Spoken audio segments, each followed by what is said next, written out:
And of course, you can get involved with our homework, if you like, at Marathonbet Pod on Twitter, at Marathonbet Pod on Twitter. And last week we asked you a simple question: who is the biggest sinner in an England shirt, or who has sinned most against people wearing England shirts? And the first one's from Paul Coleman. He's at Jazzbeard on Twitter, and he's gone right back to the dawn of time to say Don Revie. Now, for the teenagers listening, oh yeah, Don Revie was England manager. He'd been a great manager at Leeds. And debunked, didn't he, to the UAE? He decided to stop managing England when it was the biggest job in world football, really. And he went off to no one had ever heard of the UAE when Don went off there, and he disguised himself with a false beard to get through Heathrow. Did he? He did indeed. So that was a very good start. Thank you, Paul Coleman, for that. Zugi Chandler at Zugi Chandler on Twitter says David Beckham when he got that red card, which shows us, of course, that it works both ways. Because I wonder if he was talking about, because you could equally have said that Simeone was the biggest sinner for the way he, of course, he against England, and he now gives it the big hard man, doesn't he, on the touchline for Atletico. That's right. And of course, what he did was it was just snide, wasn't it? Yeah. So Chris, who is, I won't go out this long list of numbers. Chris says your jacket is the biggest thing, but you're not really playing for England, are you? And you had my beautiful burgundy velour jacket. Absolutely, you've got a blue variant on today. Yeah, very nice indeed. Thank you. Alex Jones, all things Palace at Palace _thing says Maguire and Stones. Actually, you're off the hook here. Relax. Maguire and Stones looking like Smalling and Jones in ET against the Netherlands in the Nation League semis. Bit harsh. Slim Dazza at Slim Dazza says that jacket would be up there. Your jacket has caused more controversy than anything you said. Interesting, that, isn't it? That you're such a fashion icon these days. What you say out of your mouth, because you think compared to what you turn up in. Absolutely right. Warren Quest, who's at Warren NG3G, says Fabian Delph. Bit hard. I mean, I always think players who get picked for England who are not really England players. I mean, Carl Palmer. Well, I like Carl Palmer. Jeff Thomas, when he's at Crystal Palace with you. Don't you dare bring Jeff Thomas. Brilliant man. Hit the corner flag on his only game. Great man, and all the rest of it. Got a cap though for England, and you must have known, and he must have known. Really, me playing for England? Sure. Good old Jeff. And of course, he's had a hard time since then, but he's done great work, hasn't he? Well, Jeff, absolutely. Luke Dennis, who's at Luke Den 9 on Twitter, says the biggest crime was a lack of caps from Matt Le Tissier. Well, that's an argument that goes on and on and on. We had whole generations, from Glenn Hoddle only getting 56 caps, to Tony Curry, to Alan Hudson, to Matt Le Tissier. Stanley Bowles. It don't happen now. If you've got any bit of flair at all, you're in that England squad. You're absolutely straight in. And finally, for this section of the show, Nikki, who's Nikki Castle 1207 on Twitter, says Cristiano Ronaldo and his wink to Rooney. I mean, that wasn't just a sin, was it? It was professional football in all its ugly nonsense. You provoke somebody, you get them sent off, and then you take the pee out of them as they're going. Yeah. These are fantastic. Thank you very much indeed. Remember, we'll set your homework each week here on the Marathonbet Podcast, and you can get in touch with us at Twitter at Marathonbet Pod. At Marathonbet Pod. Thanks for all of those. You're now the part of the show where the charity bet comes into play. Marathon Bets have been very kind to myself and Simon. Allow us each week to pick 2 or 3 matches where we try and pick out the result. If we get them right, a large amount of money will be flying its way to our chosen charities.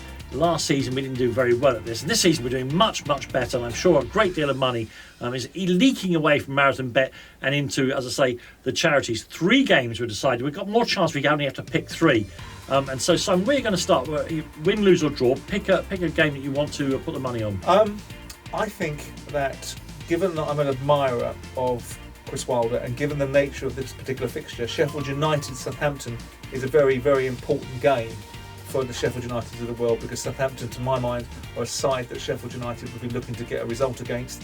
I think that spirit of Sheffield United, the backing of their fans, if you look at the togetherness of that club in recent games that I've seen them in, I think they embody what English football should be about sometimes, which is further and commitment. So I've just got a feeling that they'll have too much in terms of backbone and belief and determination and unequivocal desire for Southampton. So I'm putting Sheffield United to win that game. Well, Dan Towers from Marathon Bet has joined us to tell us how right or wrong that opinion might be.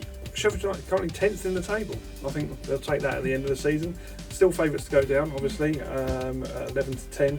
Lost at home to Leicester recently. Mr Vardy turned up, and as a Sheffield Wednesday fan, I believe Mr Vardy was growing up, so he made sure that they knew that he scored. Then they beat Palace. with you, Simon, I saw Southampton live earlier in the season. I didn't think they were great. Well, they got the draw against Man United when they had the players sent off, but yeah, my money would be on Sheffield United too. Yeah, after the novelty of having Ralph Hasenhüttl as the manager, it's slightly wearing off, isn't it? I was going to mess with Simon's head by going for Spurs to beat Crystal Palace, but given that Palace are fourth in the table and Spurs are struggling, I decided to give that a swerve. The team I'm really impressed with, and it's not rocket science, you look at Leicester City, they've got a load of good players, a manager who's experienced in the Premier League, and one of the sharpest spear points that the game has seen in the last 10 years, and that of Jamie Vardy. Hello, all those Leicester managers decided it's a good idea to leave him out. And I think they'll go to Manchester United fearing nothing. Now, United have beaten Chelsea 4-0 there, we already know that. So they are capable of anything, Manchester United, particularly on that ground. If the fans get behind them, they can be lifted to heights that I think that their team doesn't really aspire to anymore, but the crowd still does. But I have a feeling that Leicester City are equipped with enough good players that if they can get through the first 20 minutes there's nothing for them to fear. And of course, with one of the two of their decent players and Vardy up front, I'm going to go for Leicester to win at Old Trafford. Yeah, Mr. Maguire playing against his old team. I think Leicester are 37-10. What's your thoughts about them finishing top four? 7-1 to finish in the top four. Do you think they've still got a little way to go? I think that's very hard. I think that top six, even when you can all find faults in Arsenal and Spurs and Chelsea and Manchester United, but those faults over a season may still not be enough to see them fall out of that top six.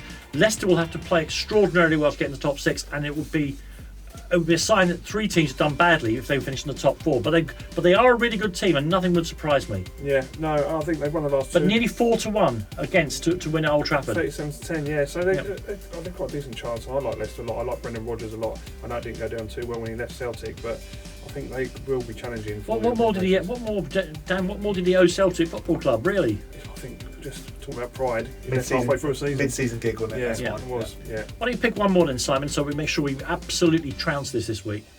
Just interestingly, I've watched these two sides recently. I have a particular affinity to Aston Villa because my manager friend Steve Bruce went there. I very much like Doug Ellis, and I'm very interested in the two players that have been signed for the two clubs that are competing in this game, centre forwards. It's Aston Villa versus West Ham is the game I'm talking about. Yeah. And I've particularly liked the boy that West Ham have signed, Sebastian Heller, isn't it? Yeah. And I like the guy up top for Villa, which is John Wesley, right? They bought from Club Brugge. And I'm interested in this game because I think it will be a game that has some goals in it. But I've got a vantage point that Villa at home against West Ham, I don't think travel that well. I think Villa will win this game and get themselves, again, another 3 points, which will be critical, I think, to despite their enormous spend, comparative terms, I still think they're going to be behind the 8 ball to try and stay in this division. I've been impressed with Aston Villa since they come up. Maybe the results haven't reflected as well they've been playing. They're 81-50 to beat West Ham at home. I like Dean Smith a lot. I like Aston Villa a lot. I've been impressed since they've come up. Obviously, they only had the win against Everton, which was a couple of Fridays ago, but they're 81-50 to beat West Ham. West Ham, I think, are in a slightly false position based on the last couple of wins that they've had against teams like Norwich and Watford, who have obviously just changed their manager. But Aston Villa, I think, are going to do with Wolves what they did last year, and I think they're going to surprise a few people. So overall, what do those between them, those three bets? Well, your £20 bet this week will pay over £600 if it comes in, which will be a nice little earner for your charities. Yes, a lot of that's relying on Leicester City getting their act together at Old Trafford. But as you all say, Simon, the aura of that great ground in Manchester is not quite what it was, and we'll see what happens. Thanks very much to Marathonbet for these charity bets. We will get this money for them. And now on to one of the juiciest parts of the Marathonbet podcast with myself, Danny Kelly, and Simon Jordan, of course, as well.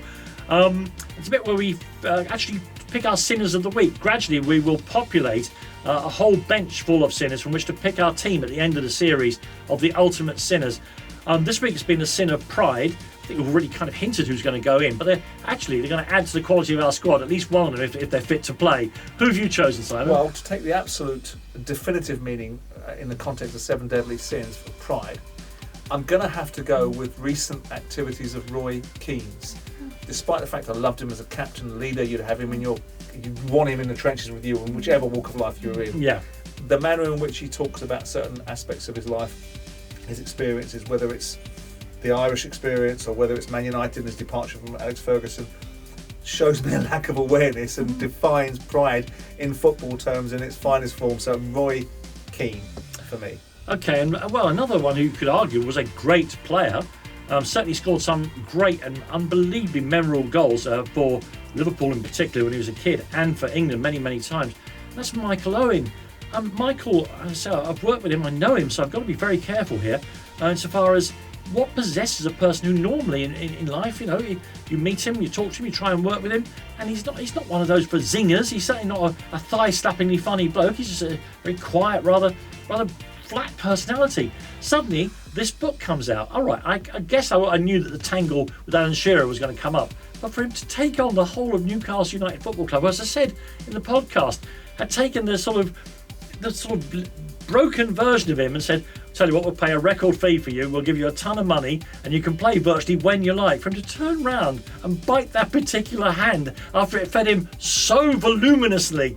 Oh, Michael, that's terribly prideful, and you must go in the sin bin. You just must.